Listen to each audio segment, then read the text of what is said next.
خداوند یسوع مسیح کے نہایت ہی عظیم اور جلالی نام میں تمام ریما ٹی وی دیکھنے والے عزیزوں کی خدمت میں سلام عرض کرتا ہوں۔ میرا نام پاسٹر جیری جارج ہے اور آج جیسا کہ آپ سب جانتے ہیں کہ پیشن ویک پر ہم بات کر رہے ہیں ان دنوں میں،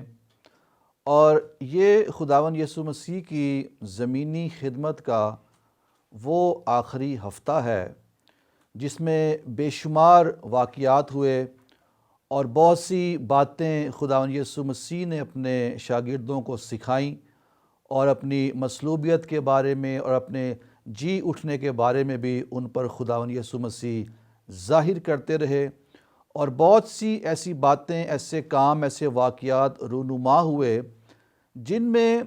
ہم سبوں کے لیے بہت کچھ ہے۔ اگر ہم ان پر غور کریں، انہیں اپنی زندگی کا حصہ بنائیں اور انہیں اپنی عملی زندگی میں لے کر آئیں تو ہم اس روئے زمین پر ایک مبارک اور ایک فتح مند اور ایک معیاری مسیحی زندگی گزار سکتے ہیں۔ اور اس ویک میں بالخصوص آج ہم اس دن پر بات کریں گے جو خداوند یسوع مسیح کی مصلوبیت سے ایک دن پہلے کا دن، جسے ہم پاک جمعرات، ہولی تھرسڈے کہتے ہیں۔ اور اس دن میں جتنے بھی واقعات ہوئے، جتنے بھی باتیں ہوئیں اور جو کچھ بھی خداوند یسوع مسیح نے سکھایا ہے، ہم ان سب باتوں پر تو گفتگو نہیں کر سکتے، لیکن ان میں سے چند ایک باتوں پر ہم ضرور بات چیت کریں گے، اور یقیناً آج ہم ان ساری باتوں کے وسیلہ سے، اس کلام کے وسیلہ سے برکت پائیں گے۔ سب سے پہلے ہم بات کریں گے آخری فسح کے حوالے سے، اور آئیں ایک حوالہ پڑھیں، اس کے بعد ہم آگے بڑھتے ہیں۔ متی رسول کی معرفت لکھی گئی انجیل، اس کا 26واں باب اور اس کی 17ویں آیت سے لے کر 19ویں آیت تک کلام مقدس میں سے پڑھیں گے۔ لکھا ہے، اور عید فطیر کے پہلے دن شاگردوں نے یسوع کے پاس آ کر کہا، تو کہاں چاہتا ہے کہ ہم تیرے لیے فسح کھانے کی تیاری کریں؟ اس نے کہا، شہر میں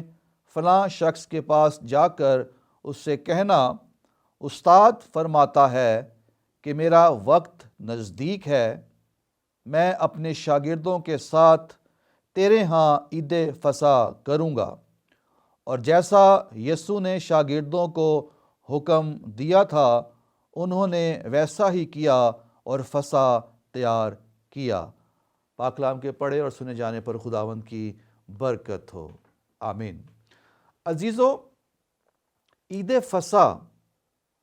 یہودیوں کی تمام عیدوں میں ایک بڑی عید ہے، اور یہ عید قوم بنی اسرائیل مصر کی غلامی سے رہائی کی یاد میں مناتے ہیں، اور فسح کا وہ برہ اور برے کا وہ پاک لہو جو قوم بنی اسرائیل کی چوکھٹوں پر لگایا گیا، جس کے سبب سے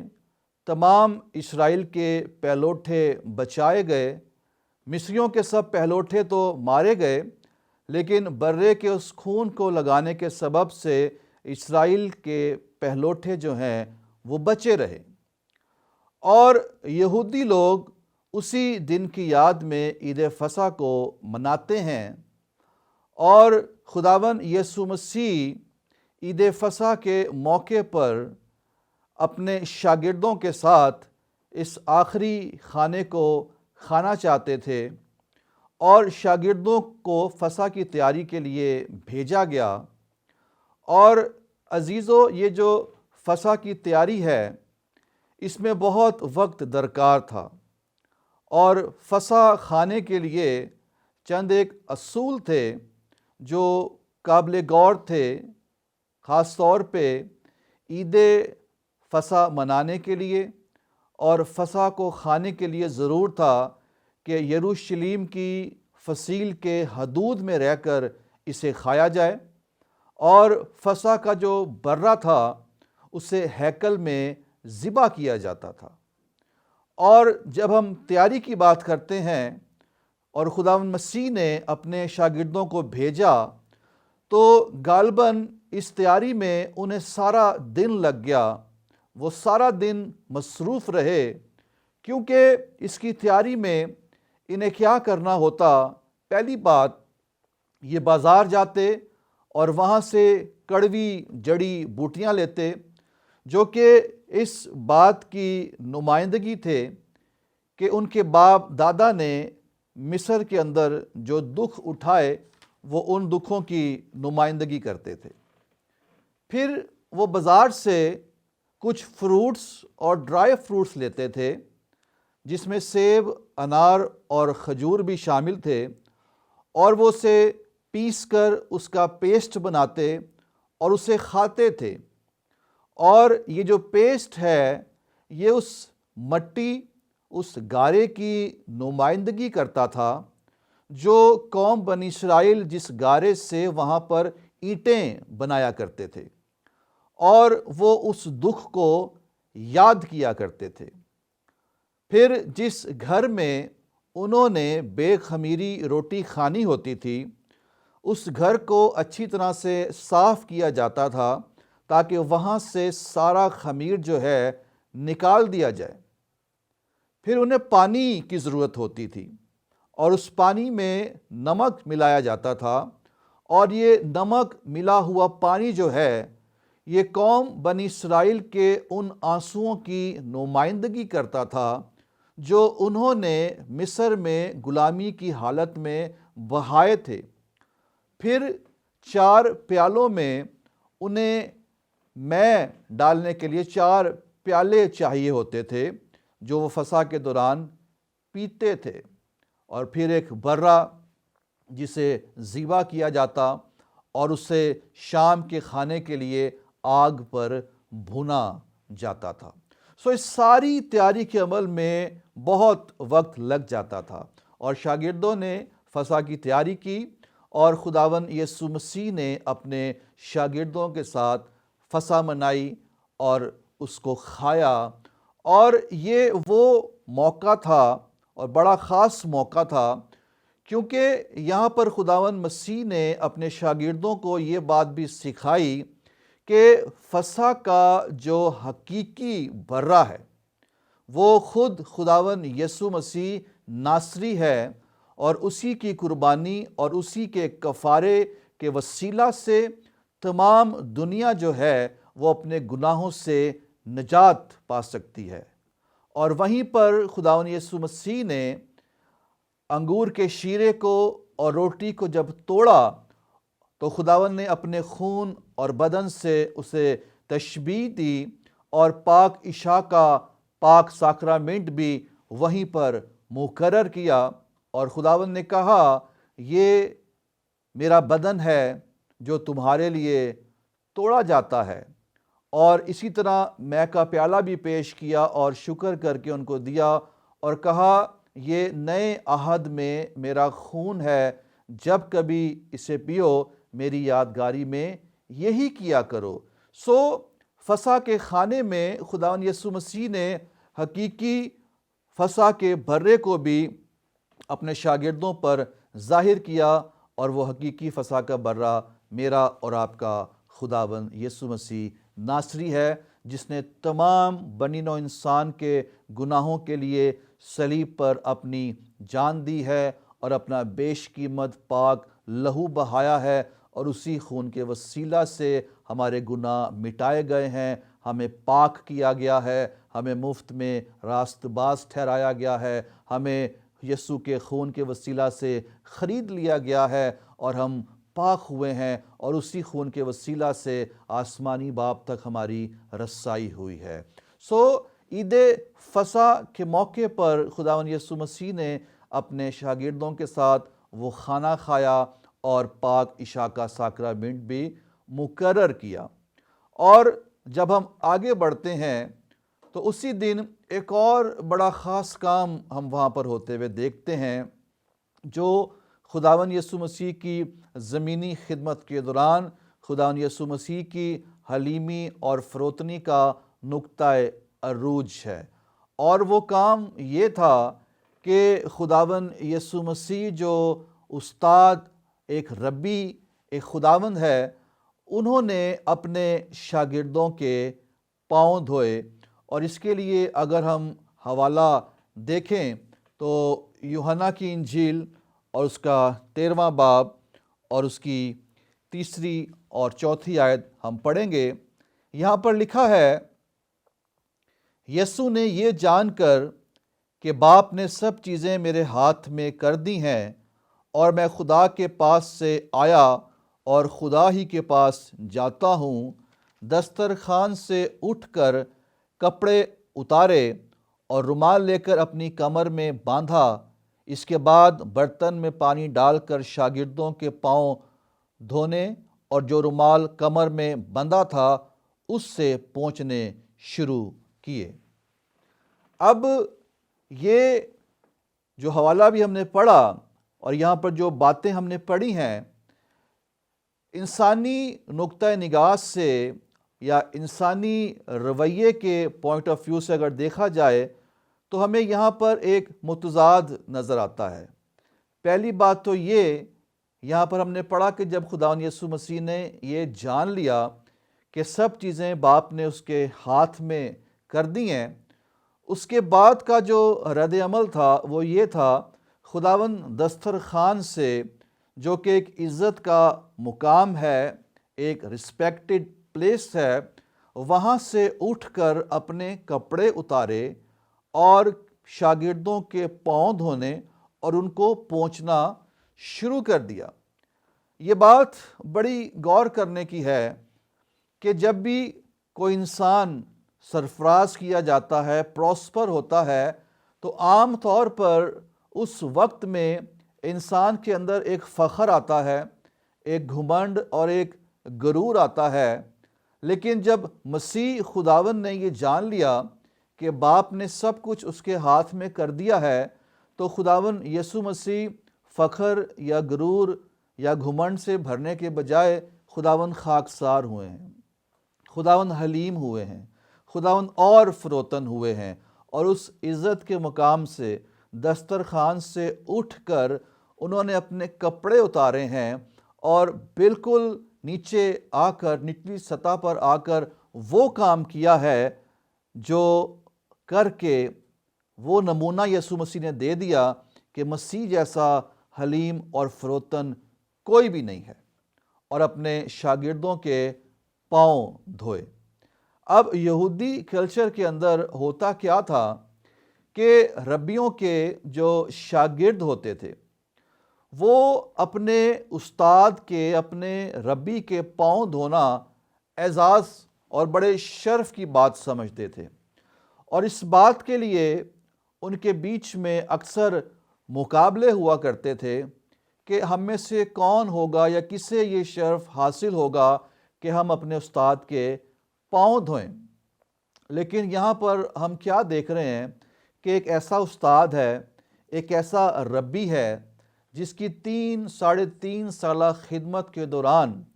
اس کے شاگردوں کے اندر کبھی بھی یہ جذبہ پیدا نہیں ہوا کہ وہ اپنے استاد کے، اپنے ربی کے پاؤں کو دھوئیں اور اس شرف کو حاصل کریں۔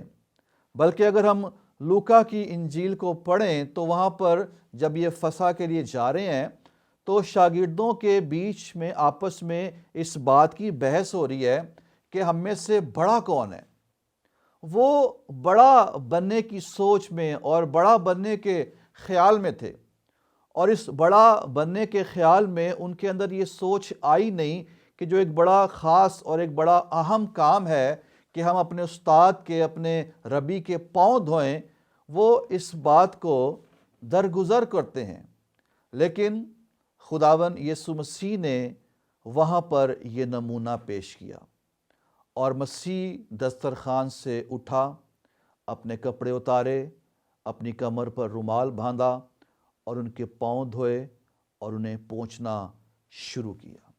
اور یہ ہمارے خداوند یسوع مسیح کی محبت اور اس کی حلیمی کا نقطۂ عروج ہے، کیونکہ خداوند یسوع مسیح نے اپنے جن شاگردوں کے پاؤں دھوئے ان میں ایک شاگرد یہودا اسکریوتی بھی تھا، اور خداوند یسوع مسیح اس بات کو جانتے تھے کہ مجھے پکڑوانے والا یہودا اسکریوتی ہے۔ لیکن مسیح کی محبت پر غور کیجیے عزیزو، کہ سب کچھ جاننے کے باوجود بھی مسیح کی محبت، مسیح کی حلیمی، جس کا کوئی ثانی نہیں، اس نے اپنے اس شاگرد کے پاؤں بھی دھوئے جو اسے پکڑوانے والا تھا۔ اور عید فصح کے موقع پر اس روٹی کو کھاتے ہوئے خداوند نے اس بات کی نشاندہی بھی کی۔ تو عزیزو، یاد رکھیں کہ ہمارے خداوند یسوع مسیح کی جو محبت ہے، اس کی محبت سب کے لیے ہے۔ اس نے جو اپنی جان دی ہے، اس نے اپنی جان صرف وفادار یا راست باز لوگوں کے لیے نہیں دی، بلکہ خداوند یسوع مسیح نے اپنی جان بے وفاؤں کے لیے اور گناہ گاروں کے لیے بھی دی ہے۔ اور جو کوئی اس پر، اس کے کفارے پر ایمان لاتا ہے، وہ کیسا کیوں نہ ہو، خداوند یسوع مسیح اسے نجات بخشتا ہے، خداوند اسے پیار کرتا ہے۔ اور آپ یہاں پر دیکھ سکتے ہیں کہ خداوند کی محبت، خداوند کی حلیمی، خداوند کی فروتنی یہ ہے کہ اس نے اپنے اس شاگرد کے پاؤں بھی دھوئے جو مسیح کو پکڑوانے والا تھا۔ اب جب آگے بڑھتے ہیں تو اسی ویک میں خداوند یسوع مسیح نے جو کچھ بھی کیا، ان میں ایک اور بڑی اہم اور خاص بات ہمارے سامنے آتی ہے، اور وہ یہ ہے، بالخصوص اگر ہم یوحنا کی انجیل اور اس کے 14ویں باب کی بات کریں، اور وہ پورا جو چیپٹر ہے وہ بیسیکلی خداوند یسوع مسیح کے آخری الفاظ ہیں، آخری باتیں ہیں، اور کسی بھی شخص کی جو آخری باتیں ہیں، آخری کلمات ہیں، وہ بہت ہی قابل غور ہوتے ہیں۔ اور اس چیپٹر کے اندر جس بات پر خداوند یسوع مسیح نے زور دیا کہ تمہارا دل نہ گھبرائے، اور پھر خداوند یسوع مسیح نے روح القدس کے حوالے سے وعدہ کیا کہ میں باپ کے پاس جاتا ہوں اور تمہارے لیے دوسرا مددگار بھیجوں گا۔ عزیزو، روح القدس جو ہے، یہ دوسرا مددگار بطور یوحنا کی انجیل کے 14ویں باب میں خداوند یسوع مسیح نے انٹروڈیوس کروایا۔ شاگرد گھبرائے ہوئے تھے، مسیح کہہ رہا ہے کہ میں باپ کے پاس جاتا ہوں، تمہارا دل نہ گھبرائے، لیکن میں تمہیں تنہا نہیں چھوڑوں گا، تمہیں اکیلا نہیں چھوڑوں گا، میں دوسرا مددگار بھیجوں گا جو تمہارے ساتھ ہوگا اور جو تمہارے اندر ہوگا، جو تمہیں سکھائے گا، جو کچھ میں نے تم سے کہا وہ تمہیں یاد دلائے گا، اور وہ تمہارے ساتھ رہے گا۔ اور یہاں پر خداوند یسوع مسیح نے جو لفظ استعمال کیا، دوسرا مددگار، تو مددگار کے لیے جو گریک ورڈ یوز ہوا ہے وہ ہے پیراکلیٹوس، جس کا مطلب ہے ایسا شخص جس کو آپ کے پہلو میں بلایا گیا ہے، جو آپ کے ساتھ کھڑا ہو اور آپ کی مدد کرے۔ اور اس کا مطلب انٹرسیسر بھی ہے، شفایت کرنے والا۔ اس کا مطلب ایڈوکیٹ بھی ہے، دفاع کرنے والا، وہ ہمارا وکیل ہے۔ اس کا مطلب کونسلر بھی ہے، وہ ہمارا مشیر ہے، اور وہ ہمیں طاقت بخشنے والا ہے۔ اور جو لفظ استعمال کیا گیا دوسرا کے لیے گریک ورڈ دو یوز ہوتے ہیں، ایک ہے ہیٹروس اور ایک ہے ایلون۔ ہیٹروس کا مطلب ہے another but of a different kind، دوسرا ہے اور فرق قسم کا ہے۔ لیکن یہ جو لفظ ہے ایلون، اس کا مطلب ہے another but of a same kind، یعنی کہ ہے تو یہ دوسرا لیکن سیم ویسا ہی ہے، بالکل اسی قسم کا ہے جیسے خداوند یسوع مسیح ہے۔ جیسے خداوند یسوع مسیح ہم سے پیار کرتا ہے، ہماری فکر کرتا ہے، ہماری کیئر کرتا ہے، ویسے ہی یہ جو دوسرا مددگار ہے، اس کا مزاج، اس کی طبیعت بالکل مسیح جیسی ہے۔ اور خداوند یسوع مسیح نے ہمیں دوسرا مددگار انعام میں بخشا ہے۔ سو ہم اس بات کی شکر گزاری کرتے ہیں، اور روح القدس ہی ہے جس کی قوت سے، جس کے زور سے اس روئے زمین پر رہتے ہوئے ہم یسوع مسیح کی گواہی دے سکتے ہیں۔ اور خداوند یسوع مسیح نے 14ویں باب میں جو آخری الفاظ ہیں، آخری باتیں ہیں، ان میں روح القدس کا وعدہ کیا ہے۔ اور جب ہم آگے بڑھتے ہیں تو یوحنا کی انجیل کے 17ویں باب کے اندر اس پورے چیپٹر کو جب ہم پڑھتے ہیں تو وہاں پر خداوند یسوع مسیح نے جو دعا کی ہے وہ بیسیکلی شفایتی دعا ہے، اور اس دعا کو سردار کاہن کی دعا کہا جاتا ہے۔ اور کہا جاتا ہے وہ دعا جو خداوند یسوع مسیح نے وہاں پر کی ہے، یہ سردار کاہن کی دعا کہلاتی ہے، اور یہ اس خدمت کی،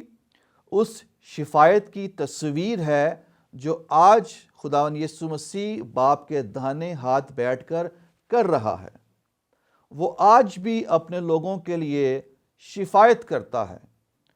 اور ایک رائٹر ہے جس کا نام ہے مارکس رینز فورڈ، وہ یہ کہتا ہے کہ یہ جو پوری دعا ہے، یہ دعا خداوند یسوع مسیح کی اس خدمت کی تصویر ہے جو خداوند یسوع مسیح آسمان پر کر رہے ہیں، اور خداوند یسوع مسیح جو شفایت کرتے ہیں وہ بیان کرتا ہے کہ مسیح اپنے لوگوں کے خلاف ایک لفظ بھی نہیں بولتا۔ پھر وہ بیان کرتے ہیں کہ مسیح خداوند ان کی خامیوں اور ناکامیوں کا ذکر تک نہیں کرتا، اور پھر وہ بیان کرتے ہیں کہ خداوند یسوع مسیح جتنی بھی دعائیں، جتنی بھی شفایت اپنے لوگوں کے لیے کرتے ہیں، ان کا تعلق روحانی چیزوں کے ساتھ ہے، ان کا تعلق آسمانی برکتوں کے ساتھ ہے۔ مسیح کی اس شفایت میں، اس دعا میں، وہ اپنے لوگوں کے لیے مال و دولت، عزت، شہرت، ایسی چیزیں نہیں مانگتا، بلکہ خداوند یسوع جو دعا کرتے ہیں وہ بڑے دل سوزی کے ساتھ یہ دعا کرتے ہیں کہ یہ میرے لوگ بدی سے بچے رہیں، دنیا سے الگ رہیں، اور اپنے فرض کو ادا کرتے رہیں، اور حفاظت کے ساتھ آسمانی وطن میں پہنچ جائے۔ سو اس قسم کی شفایت، اس قسم کی دعا خداوند یسوع مسیح جو ہے باپ کے داہنے ہاتھ بیٹھ کر ہمارے لیے کرتے ہیں، اور ہم اس بات سے سیکھتے ہیں، یہ بات ہمیں تحریک دیتی ہے کہ ہم بھی ایک دوسرے کے لیے شفایت کریں۔ اور اس کے بعد جب ہم آگے بڑھتے ہیں تو وہ دعا جو کہ باغ گتسمنی کی دعا ہے، جو بڑی ہی قابل غور ہے، خداوند یسوع مسیح نے 3 بار باپ سے یہ دعا کی کہ اے باپ، اگر ہو سکے تو یہ پیالہ مجھ سے ٹل جائے، تو بھی میری مرضی نہیں بلکہ تیری مرضی پوری ہو۔ اور ہم یہ بھی دیکھتے ہیں کہ اس دعا کو کرتے ہوئے خداوند یسوع مسیح دل سوزی کی حالت میں ہے، اور خداوند یسوع مسیح کا جو پسینہ ہے گویا خون کی بڑی بڑی بوندیں بن کر زمین پر ٹپک رہا ہے۔ اور یہ جو حالت ہے یہ شدید دباؤ کو اور ذہنی اضطراب کو ظاہر کرتی ہے کہ اس وقت جب خداوند یسوع مسیح باغ گتسمنی میں تھے اور دعا کر رہے تھے تو خداوند کس قدر شدید دباؤ میں اور اضطراب میں تھے۔ اور خداوند کی جو دعا ہے وہ کیا ہے؟ اے باپ، ہو سکے تو یہ پیالہ مجھ سے ٹل جائے۔ اور جس پیالے کو ٹلنے کی دعا خداوند یسوع مسیح کرتے ہیں وہ پیالہ بیسیکلی باپ اور بیٹے کی جدائی کا پیالہ ہے۔ جب بیٹا دنیا کے گناہوں کا کفارہ دے گا، صلیب پر جائے گا، تمام جہان کے گناہوں کو اپنے اوپر اٹھائے گا، تو اس وقت بیٹے کو باپ سے جدا ہونا پڑے گا، کیونکہ باپ اور بیٹے کا جو رشتہ ہے یہ ازلی رشتہ ہے، اور بیٹا کسی صورت میں نہیں چاہتا کہ اس رشتے کے اندر کچھ دیر کے لیے بھی دراڑ آئے یا یہ ٹوٹے۔ لیکن عزیزو، غور کریں، خداوند یسوع مسیح کی اس محبت کو، اگرچہ وہ ایک سیکنڈ کے لیے بھی باپ سے الگ ہونا نہیں چاہتا، وہ اس پیالے کو پینا نہیں چاہتا، لیکن باپ کی مرضی کو پورا کرنے کے لیے، مجھے اور آپ کو جہنم سے بچانے کے لیے، ہمارے گناہوں کا کفارہ دینے کے لیے خداوند یسوع مسیح نے اس پیالے کو پیا، وہ صلیب پر گیا، اور چوتھے کلمے میں خداوند یسوع مسیح کو یہ کہنا پڑا، اے میرے خداوند، اے میرے خدا، تو نے مجھے کیوں چھوڑ دیا؟ تو مسیح کو ہمیں بچانے کے لیے وہ پیالہ پینا پڑا جو باپ اور بیٹے کے درمیان جدائی کا پیالہ تھا۔ اور خداوند یسوع مسیح کی یہ دعا ہمیں یہ تحریک دیتی ہے کہ ہم ہمیشہ باپ کی مرضی کے تابع رہیں، باپ کی مرضی کو پورا کریں، کیونکہ باپ کی مرضی کو پورا کرنے میں ہی ہماری بھلائی اور ہماری بہتری ہے۔ اور باپ کی مرضی کو پورا کرنے میں عزیزو، اگر ہمیں وہ پیالے پینے پڑ بھی جائیں جو ہم پینا نہیں چاہتے، لیکن اگر اس میں باپ کی مرضی ہے تو ہم اسے پئیں، کیونکہ اسی میں ہماری بھلائی ہے۔ یہ ساری باتیں، یہ سارے واقعات جو مختصراً میں نے آپ سے شیئر کیے ہیں، ہم ان سے سیکھتے ہیں۔ جب ہم عید فصح کی بات کرتے ہیں تو ہمیں یہ جاننا ہے کہ ہمارا حقیقی فصح کا برہ خداوند یسوع مسیح ناصری ہے۔ وہ خدا کا وہ برہ ہے جو تمام جہان کے گناہ اٹھا لے گیا۔ ہم اس کے کفارے پر ایمان لائیں اور نجات پائیں اور ہمیشہ کی زندگی کے وارث بنیں، اور یسوع مسیح کے اس نمونے پر غور کریں کہ وہ کس قدر حلیم اور کس قدر محبت سے بھرا ہے کہ اس سرفرازی کے مقام کو چھوڑتا ہے اور اپنے شاگردوں کے پاؤں دھوتا ہے۔ ایسی حلیمی، ایسی محبت، ایسی عاجزی ہمارے اندر بھی ہونی چاہیے، اور روح القدس کا جو وعدہ کیا گیا، خداوند نے ہمیں روح القدس بخشا ہے، سو ہم ہمیشہ روح القدس سے بھرے رہیں، روح کی معموری میں اپنی زندگی کو بسر کریں، روح کے مطابق زندگی گزاریں، اور روح کی قوت سے بھر کر اس روئے زمین پر خداوند یسوع مسیح کی گواہی دیں۔ اور جس طرح مسیح شفایت کرتا ہے، ہم بھی ایک دوسرے کی شفایت کریں۔ جس طرح مسیح نے یہ دعا کی کہ میری مرضی نہیں تیری مرضی پوری ہو، ہم بھی اپنی زندگی میں خداوند کی مرضی کو اہمیت دیں اور اسے اپنی زندگی میں پورا ہونے دیں۔ خداوند ہمیں ان سب باتوں پر عمل کرنے کا فضل بخشے۔ گاڈ بلیس یو، آمین۔